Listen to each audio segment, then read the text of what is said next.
Bonjour à tous, bienvenue dans le live TV Finance. Ravi de vous retrouver en direct sur Boursorama et TV Finance. Regardons le sommaire qui nous attend en ce jeudi 12 septembre. Nous accueillerons dans un premier temps Pierre Naban, cofondateur de Joss Naban, un cabinet de conseil en stratégie de marque et word design. Et vous verrez qu'en plus de contenu visuel, une marque a fondamentalement besoin de trouver les bons mots pour impacter son audience. On suivra l'ouverture de la Bourse de Paris à 9h avec Hervé Dupré, trader et coach chez Interactive Trading.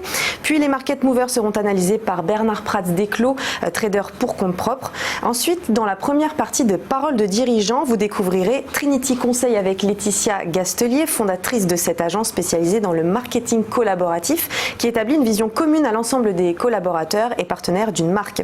Enfin, dans la seconde partie, retrouvez la sérénité de louer un meublé sur une longue durée grâce à Lokisi, que vous soyez propriétaire ou locataire. Jean de Balincourt, le directeur et fondateur, nous dira tout sur les avantages de passer par son site. Mais avant, comme d'habitude, on fait le point sur les dernières actualités. Et alors que le conflit commercial entre Pékin et Washington ne fait que s'intensifier, la Chine a tenté l'apaisement en publiant hier une liste limitée de 16 types de produits américains qui seront exemptés à partir du 17 septembre prochain des surtaxes douanières à 25% mises en place l'année dernière. Médicaments anticancéreux, lubrifiants, aliments pour poissons et quelques produits chimiques figurent sur cette liste et donc aucun produit agricole majeur dans les négociations comme le soja, le maïs ou le porc fortement taxés. Ils ne représentent qu'une goutte d'eau dans les droits de douane, au total 1,65 milliard de dollars d'importation en 2018. C'est donc une approche plus politique qu'économique de la part de la Chine qui a convenu avec les États-Unis de rouvrir un nouveau cycle de négociations début octobre à Washington. La Chine qui pourrait bientôt contrôler le London Stock Exchange, en tout cas c'est l'interrogation qui plane depuis l'annonce surprise hier de la bourse de Hong Kong. Elle propose une offre de rachat de 31,6 milliards de livres sterling sur la bourse de Londres. Cela valoriserait chaque action du LSE, mais attention, cette offre ne serait valable que si le LSE renonçait à acquérir Refinitiv, le spécialiste des données de marché avec lequel Londres avait officialisé ses fiançailles il y a un mois et demi. Car si c'est le cas, le marché britannique serait beaucoup moins accessible qu'aujourd'hui.